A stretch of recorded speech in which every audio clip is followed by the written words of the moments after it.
नाज़िम हिकु ख़ासि वेझो गरहूर शरीफ़ में बेरहम पी पारां मासूम बुटनि खे तशद्दुद जो निशानो बणाइण वारी वीडियो वायरल थियण जो एसएसपी मिरपुर ख़ासि नोटिस वरितो आहे।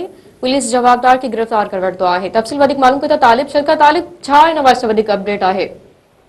जी बिल्कुल तव्हांखे ॿुधायां त मिरपुर फुलाडियो थाणे जी हद गिरोड़ भरिसां मंगन मोड़ जे रिवायती खानू बील भरां गुज़िरियल ॾींहुं पंहिंजे ॿिनि पुटनि खे भरसाणो तशद्दुद जो निशानो बणायो वियो ऐं अहिड़ी वीडियो जेका आहे सोशल मीडिया ते वायरल थी ऐं मुख़्तलिफ़ टीवी चैनल ते न्यूज़ नशर थियण खां पोइ एसएसपी मिरपुर ख़ासि डॉक्टर सुमेर चन्ना पारां नोटिस वरितो वियो। नोटिस वठण खां पोइ जेको आहे फुलाडी पुलिस पारां जेको आहे जवाबदार खे गिरफ़्तार कयो वियो ऐं जवाबदार ख़िलाफ़ जेको आहे संदसि